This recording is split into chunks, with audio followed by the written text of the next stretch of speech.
जी सिंध जी असो कायद मोहतरम रसूल बख्श अली जो उहा साख ॾेई मां सभिनि खे चवां थी उहा साख ॾेई मां सभिनि खे चवां थी मूं झोली में कातिल न आहिनि निपाया उहा साख ॾेई मां सभिनि खे चवां थी मूं झोली में कातिल न आहिनि निपाया उन्हनि रुगो क़त्लो गारत कई आहे जे टांडे खणण जे बहाने सां आया मूं पंहिंजे बचन जे वचन जे भरम में रखियो माठ जो आहे सिधनि खां मगर हाणे रोज़ो तो टोड़े चवां हिन खे धणी मां निधणकी न आहियां अञा बि पुछो था मां केरु आहियां हा मां सिंध आहियां हा मां सिंध आहियां मूं पंहिंजे जवाननि जा लाशा ॾिठा आहिनि मूं पंहिंजे जवाननि जा लाशा ॾिठा आहिनि मूं पंहिंजे बचन खे फटकंदे ॾिठो आहे अजायो न वेंदो आहे खून यज़दान मूं आज़ादी जो सिज उभरंदे ॾिठो आहे ग़ुलामी जूं ज़ंजीरूं आहिनि टुटण ते ग़ुलामी जूं ज़ंजीरूं आहिनि टुटण ते मां आज़ादु थींदसि मां आज़ादु थींदसि थी शाइर पुटनि जे रबाबी रगनि जे रधम ते न मां अॻीच ॻायां ॿुधायां अञा बि पुछो था मां केरु आहियां हा मां सिंध आहियां हा मां सिंध आहियां मियाणी जो मैदान आहियां भणे पर मां नूरी जी निवृत जो ओञाण आहियां मां करबला जी धरती त न आहियां त पोइ मां छो ते रतो छाण आहियां मञा थी शहीदनि सो उल्फत रखां ओॾो ॾोहारण सईं शहीदनि सो उल्फत जूं ॾेई दावतूं ऐं ॾोह खे ते वेझे वधायां अञा बि पुछो था मां केरु आहियां हा मां सिंध आहियां हा मां सिंध आहियां सरमदे गीती मंसूर जो हमनिशां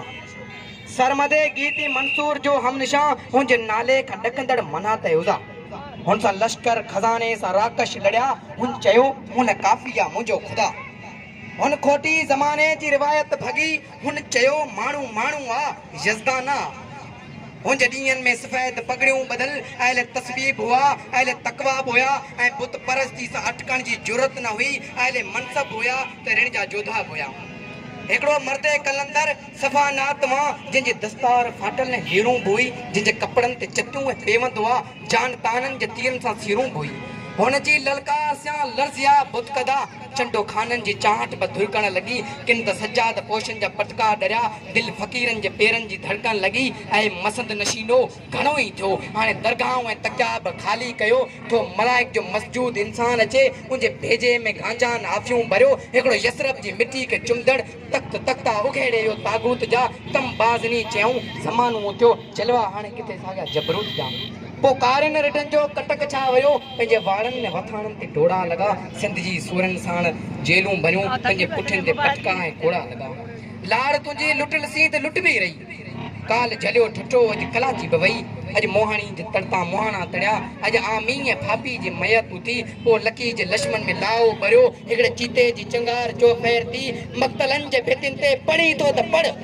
बे शहीदनि जे रत जी कहाणी न हिकु बिलावल हो जो घाणे में कटिजी वियो हिकिड़ो सैयद आहे जंहिंजी पुॼाणी न पाण चाहियूं था पंहिंजे भरे बाग में पंहिंजी हाजत पंहिंजी हुकमरानी हुजे पाण चाहियूं था पंहिंजे भरे बाग में पंहिंजी हाजत पंहिंजी हुकमरानी हुजे कंहिं बि फिरौन जी छाले पूॼा कयूं हिकु ख़ुदा जी निड़ ते निशानी हुजे